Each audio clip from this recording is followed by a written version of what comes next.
Present teacher. Hello students, how are you? I hope you are doing well.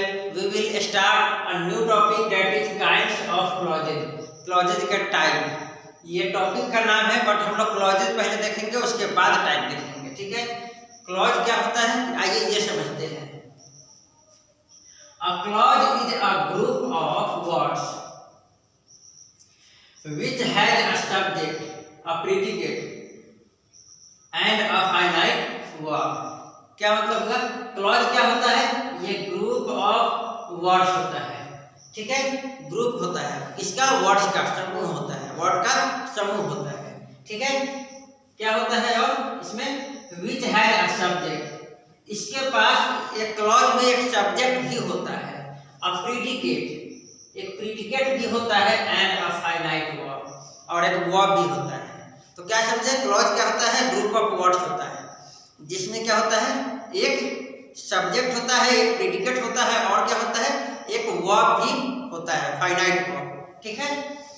जैसे देखिए, Vinita gifted me a tray which was made of silver. क्या मतलब हुआ इसका? विनीता ने मुझे एक ट्रे गिफ्ट की जो सिल्वर का बना हुआ है, ठीक है। तो यहाँ पे बताइए, यहाँ पे ये एक सेंटेंस है। सेंटेंस क्या होता है? जो कैपिटल लेटर से स्टार्ट हो और क्या हो, कहाँ पे खत्म होगा? फुल स्टॉप पे, ठीक है। तो ये यहाँ से लेकर के यहाँ तक सेंटेंस हो गया, ठीक है। लेकिन एक सेंटेंस जो है एक से ज्यादा या एक क्लॉज या एक से ज्यादा क्लॉज से भी बना होता है। अब देखिए इसमें, जैसे ये देखिए, Vinita gifted me, Vinita gifted me, ठीक है, a tray which was made of silver. अब यहाँ पे देखिए,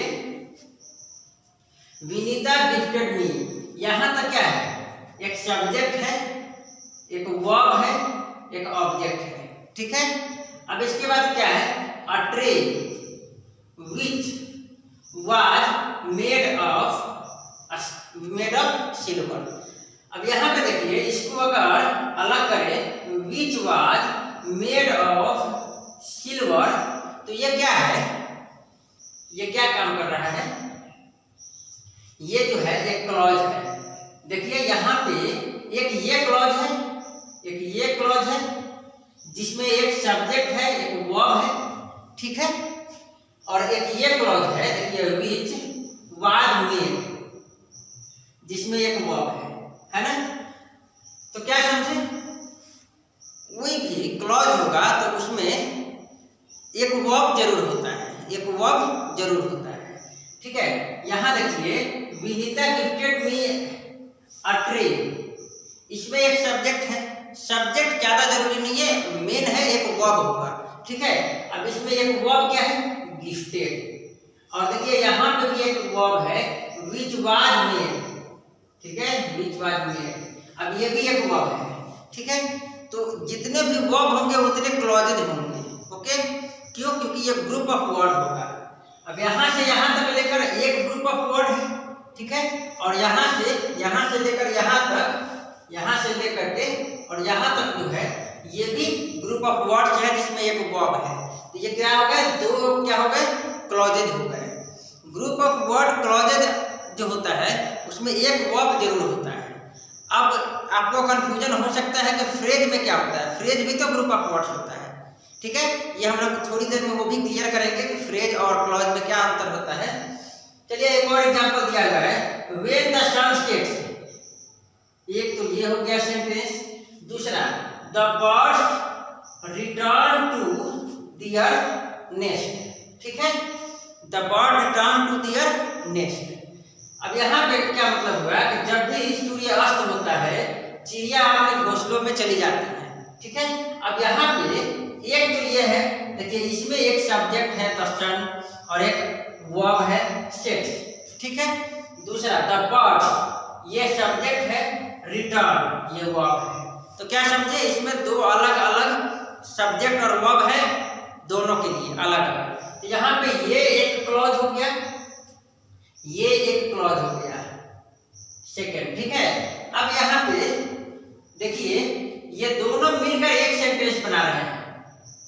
व्हेन से लेकर के फुल स्टॉप तक एक सेंटेंस है, लेकिन इसमें कितने क्लॉज हैं? 2 क्लॉज हैं। Got it? तो क्या समझे हम लोग? क्लॉज जो होता है एक बड़े सेंटेंस का एक छोटा पार्ट होता है, पॉइंट नंबर 1। दूसरा, उसमें एक सब्जेक्ट और एक प्रीडिकेट होता है। कभी कभी सब्जेक्ट नहीं भी होता है, पर यूजुअली होता है, ठीक है। और क्या होता है? एक वर्ब उसमें जरूर होता है। Got it? और वो क्या होता है? वो जो होता है ग्रुप ऑफ वर्ड्स होता है।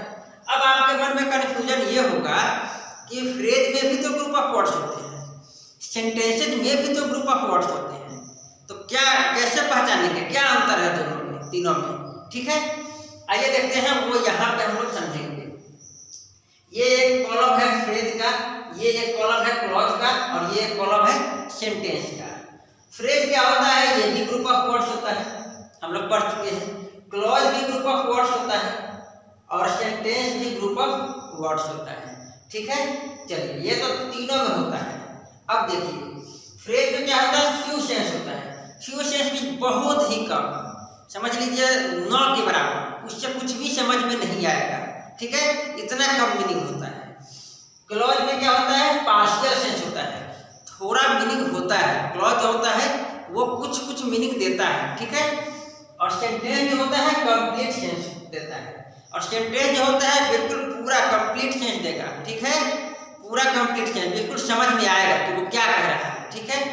तो क्या है अंतर फ्रेज में, क्लॉज में और सेंटेंस में? फ्रेज बिल्कुल 9 के बराबर मीनिंग देता है, ठीक है, कुछ भी समझ में नहीं आएगा। कोई अगर एक फ्रेज कहेगा तो आपको कुछ भी समझ में नहीं आएगा। क्लॉज अगर कोई कहे आपके सामने, आपसे कोई क्लॉज कह दे कोई, तो वो आपको कुछ कुछ समझ में आएगा, ठीक है। और सेंटेंस अगर कोई कहे तो आपको वो बिल्कुल समझ में आ जाएगा, उसमें कोई क्वेश्चन राइज आप नहीं करोगे, ठीक है। तो ये है समझने के हिसाब से डिफरेंस। अच्छा, और क्या है फ्रेज में? इट हैज नो सब्जेक्ट और प्रीडिकेट, इसमें कोई सब्जेक्ट प्रीडिकेट फ्रेज में नहीं होता है। क्लॉज में it usually has a subject and a predicate. Clause में क्या होता है? एक सब्जेक्ट और एक प्रीडिकेट अधिकतर केसेस में होता है, ठीक है। और सेंटेंस में क्या होता है? It always has a subject and a predicate. Sentence में क्या होता है? हमेशा ही एक सब्जेक्ट और प्रीडिकेट होता है। तो क्या अंतर है तीनों में? सब्जेक्ट प्रीडिकेट के हिसाब से फ्रेज में कोई भी सब्जेक्ट प्रीडिकेट नहीं होता है। क्लॉज में कभी मिलेगा कभी नहीं मिलेगा, कभी होता भी है और कभी कभी नहीं भी लिखते हैं, ठीक है, समझ गए। यूजुअली का मतलब क्या हो? कभी मिलेगा कभी नहीं मिलेगा। सेंटेंस ये क्लॉज में, ठीक है, क्या? Subject predicate. सेंटेंस में एक सब्जेक्ट और प्रीडिकेट जरूर होता है, ठीक है, एक सब्जेक्ट प्रीडिकेट जरूर होता है, लेकिन क्लॉज में कभी मिलेगा कभी नहीं मिलेगा, और फ्रेज में हमेशा ही सब्जेक्ट प्रीडिकेट नहीं मिलता है। तो ये हो गया हमारा सब्जेक्ट प्रीडिकेट के हिसाब से तीनों में अंतर। ओके, चलिए अगला है it does not have. It does not have, यहाँ हैव होगा, it does not have a finite verb. Phrase में कभी भी कोई वर्ब फाइनाइट वर्ब नहीं होता है फ्रेज में, याद रखिएगा, यही मेन है, ठीक है। क्लॉज में एक फाइनाइट वर्ब होता है, क्लॉज में एक फाइनाइट वर्ब होता है, ठीक है। सेंटेंस में भी एक फाइनाइट वर्ब होता है। तो क्या समझे? क्लॉज और फ्रेज में जो आपको कंफ्यूजन होता है, क्लॉज और फ्रेज में, वो कंफ्यूजन आपका दूर करेगा फाइनाइट वर्ब, ठीक है। ये वर्ब जो है ना, ये वर्ब जो है, ये आपके कंफ्यूजन को दूर करेगा। कैसे? फ्रेज में कोई भी फाइनाइट वर्ब नहीं होता है और क्लॉज में फाइनाइट वर्ब होता है, ठीक है, और सेंटेंस में तो होता ही है। अब तीनों में क्या डिफरेंस हो गया, ये हम लोग अच्छे से समझ लीजिए। अब आते हैं एक कि इसको समझने के बाद हमें क्या समझ में आया। हमें ये समझ में आया कि तीनों ही ग्रुप ऑफ वर्ड्स होते हैं, ठीक है, लेकिन क्या होता है? फ्रेज में कोई भी फाइनाइट वर्ब नहीं होता है, क्लॉज में फाइनाइट वर्ब होता है, ठीक है, सब्जेक्ट प्रीडिकेट हो भी सकता है नहीं भी हो सकता है, फ्रेज में बिल्कुल नहीं होगा, ठीक है। और सेंटेंस में सब कुछ होता है। अब हमें कंफ्यूजन हो सकता है कि क्लॉज और सेंटेंस में क्या होता है। तो देखिए, अगर एक सब्जेक्ट और एक वर्ब दिया हुआ तो वो क्लॉज भी कर सकते हो, वो फ्रेज भी वो क्लॉज भी कर सकते हो, और वो सेंटेंस भी कर सकते हो, फ्रेज नहीं सेंटेंस। ठीक है, एक सब्जेक्ट और वर्ब है तो आप उसको फ्रेज तो नहीं कहेंगे क्योंकि वर्ब है, क्या कहेंगे, क्लॉज कहेंगे या सेंटेंस कहेंगे। ठीक है, एक जो सेंटेंस है उसमें एक से ज्यादा क्लॉज हो सकता है, एक सेंटेंस में एक क्लॉज या एक से ज्यादा क्लॉज हो सकता है। ठीक है, सेंटेंस में क्लॉज होता है पर क्लॉज में सेंटेंसेस नहीं होता है, समझ गए ना। सेंटेंस में क्लॉज हो सकता है 1 2 3 कितना भी क्लॉज हो सकता है, पर क्लॉज में सेंटेंसेस नहीं होता है। Got it. कहने का मतलब ये है कि सेंटेंस एक बड़ा सेंटेंस होता है, उसमें छोटे छोटे क्लॉजेज हो सकते हैं। ओके, तो ये था फ्रेज, क्लॉज और सेंटेंस में डिफरेंस। ठीक है, आइए देखते हैं कितने टाइप के क्लॉज हैं। 3 टाइप। कौन कौन से टाइप हैं? Noun clause, adjective clause, adverb clause. कौन कौन से क्लॉज है? नाउन क्लॉज, एडजेक्टिव और एडवर्ब क्लॉज। Got it. 3 तरह के क्लॉजेज हैं। अब नाउन क्लॉज किसको कहते हैं, आइए देखते हैं। A clause that performs the function of a noun is called a noun clause. क्या मतलब हुआ? नाउन क्लॉज जो होगा वो एक ऐसा क्लॉज होगा जो नाउन की तरह काम करेगा। और नाउन की तरह काम करेगा, इससे क्या मतलब निकला? नाउन क्या होता है? हमेशा ही किसी सेंटेंस में या तो वो सब्जेक्ट होता है या ऑब्जेक्ट होता है। ठीक है, तो ये जो क्लॉज होगा वो ठीक नाउन की तरह काम करेगा। इसका मतलब ये हुआ कि वो जो क्लॉज होगा वो किसी सेंटेंस का या तो सब्जेक्ट होगा या किसी सेंटेंस का ऑब्जेक्ट होगा। Got it. वही लिखा हुआ है, it acts as a subject of the verb. Subject of the verb, ये उस सेंटेंस का या तो सब्जेक्ट की तरह काम करेगा और the object of a transitive verb, या उस सेंटेंस का ऑब्जेक्ट की तरह काम करेगा। चलिए देखते हैं कैसे। लिखा हुआ है example, whoever wins the race will claim the prize। ठीक है, अब यहां पे ध्यान दीजिए, जो भी रेस जीतेगा उससे प्राइज मिलेगा। Will claim the prize. अब यहाँ देखिए ये हेल्पिंग वर्ब है। ठीक है, हेल्पिंग वर्ब से पहले क्या लिखा हुआ है? whoever wins the race, जो भी रेस जीतेगा। तो ये सब्जेक्ट हो गया ना। सब्जेक्ट कैसे पहचानते हैं? हम लोग हु से क्वेश्चन करते हैं। ठीक है, हु का आंसर वर्ब से पहले हु रखते हैं और पूछते हैं, जो भी आंसर मिलता है वो सब्जेक्ट होता है। ठीक है, तो यहाँ पे पूछे तो who will claim the prize, prize किसे मिलेगा? तो क्या आंसर मिला? whoever wins the race, जो भी रेस जीतेगा। तो यहाँ पे ये क्या है? ये हमारा हु का आंसर मिला। दैट मींस ये सब्जेक्ट है। ये सब्जेक्ट है तो किसी भी सेंटेंस में सब्जेक्ट क्या होता है? कोई नाउन होगा या प्रोनाउन होगा। ये प्रोनाउन हो नहीं सकता है। अब ये क्या बचा? नाउन। अब ये हम लोग समझ गए कि ये नाउन है। अब नाउन की तरह काम कर रहा है। नाउन तो एक वर्ड का होता है, नाउन तो एक वर्ड का होता है। ठीक है, तो ये नाउन नहीं है, या तो ये नाउन फ्रेज होगा या नाउन क्लॉज होगा, दोनों में से कोई एक हो सकता है। नाउन एक वर्ड का होता है, ये तो ग्रुप ऑफ वर्ड्स है। तो ग्रुप ऑफ वर्ड्स है तो नाउन की तरह काम कर रहा है, तो ये नाउन फ्रेज भी हो सकता है, नाउन क्लॉज भी हो सकता है। अब कैसे पहचानेंगे कि ये फ्रेज है या क्लॉज है? देखिए यहाँ पे एक वर्ब भी है, मीन्स। ये वर्ब है ना, और हम लोग जानते हैं कि फ्रेज में वर्ब नहीं होता है, क्लॉज में वर्ब होता है। और ये वर्ब है तो ये क्या हुआ? नाउन फ्रेज हुआ या नाउन क्लॉज हुआ? नाउन क्लॉज हुआ। क्यों? क्योंकि इसमें एक वर्ब है। तो आई बात समझ में? तो ये टोटल यहाँ से लेकर के यहाँ तक ये नाउन की तरह काम कर रहा है। ये ग्रुप ऑफ वर्ड्स नाउन की तरह काम कर रहा है और इसमें एक वर्ब है। इसका मतलब ये क्या है? क्लॉज है। कौन सा क्लॉज है? नाउन क्लॉज है, क्योंकि ये नाउन की तरह काम कर रहा है।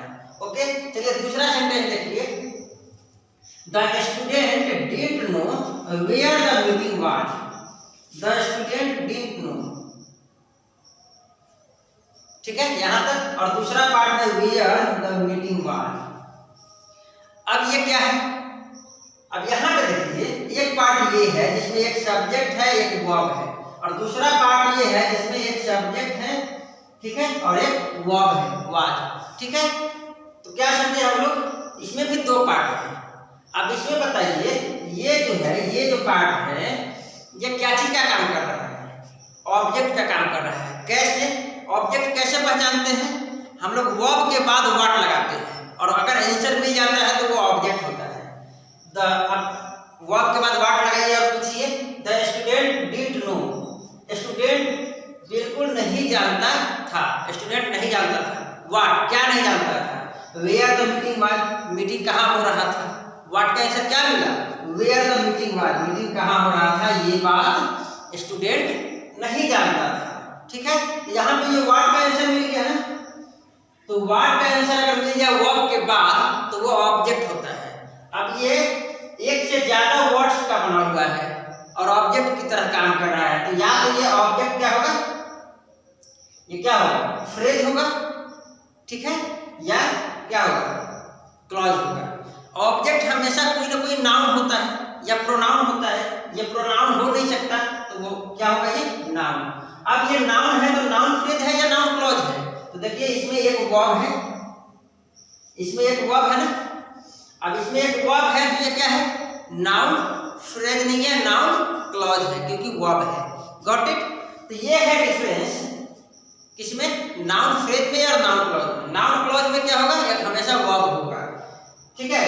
तो यहाँ पे ये एक वर्ब आ गया तो ये हो गया नाउन क्लॉज। तो ये है डिफरेंस। एक चीज और, कोई भी सेंटेंस है तो उसका दो पार्ट है, ठीक है। एक होगा डिपेंडेंट और दूसरा होगा जो इंडिपेंडेंट होगा, ठीक है। आप जैसे देखिए द स्टूडेंट डिडंट नो, विद्यार्थी नहीं जानता था, ठीक है। अब ये क्या है, विद्यार्थी नहीं जानता था, कुछ तो समझ में आ रहा है ना, बिल्कुल, ठीक है। तो ये हो गया आपका मेन क्लॉज, मेन क्लॉज, ठीक है। और ये है, इसको मेन क्लॉज को हम लोग क्या कहते हैं, इसको मेन क्लॉज को हम लोग इंडिपेंडेंट क्लॉज भी कहते हैं, इंडिपेंडेंट, ठीक है, इंडिपेंडेंट क्लॉज। क्यों, क्योंकि ये दूसरे पर डिपेंड नहीं है।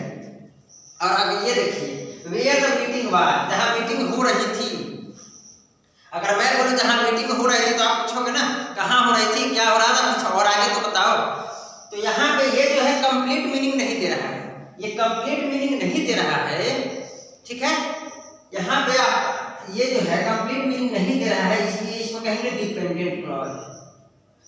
ये आगे और कुछ जानने के लिए प्रेरित कर रहा है, डिपेंडेंट क्लॉज। तो कोई भी सेंटेंस होता है उसमें एक से ज्यादा क्लॉज होते हैं या हो सकते हैं, एक भी क्लॉज हो सकता है, एक से ज्यादा भी। अगर एक से ज्यादा होगा तो कोई जनरली क्या होता है, उसमें एक जो होगा डिपेंडेंट क्लॉज होगा और एक जो होगा इंडिपेंडेंट होगा। जो बिल्कुल दूसरे क्लॉज पे, उस सेंटेंस के दूसरे क्लॉज पे डिपेंड नहीं करेगा तो वो इंडिपेंडेंट क्लॉज होगा, और अगर डिपेंड करेगा तो डिपेंडेंट क्लॉज होगा। वेयर द मीटिंग वाज, जहां मीटिंग हो रहा था, जहां मीटिंग हो रहा था, तो पूछोगे ना कि और कुछ बताओ, तब तो पता चलेगा। द स्टूडेंट डिडंट नो, विद्यार्थी नहीं जानता था जहां मीटिंग हो रहा था, ठीक है। तो यहाँ पे ये जो है ये डिपेंडेंट क्लॉज इस पे डिपेंडेंट है।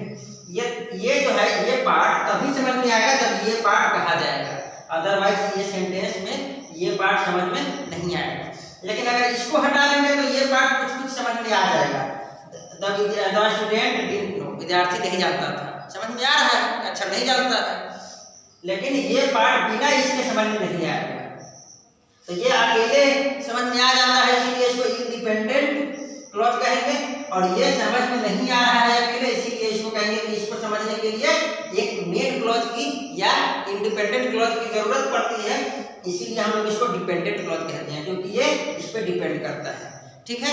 तो ये था हमारा क्लॉज के बारे में हम लोग डेफिनेशन देखें, अंतर समझे कि फ्रेज, क्लॉज और सेंटेंस में क्या डिफरेंस है, और पहला टाइप देखें नाउन क्लॉज।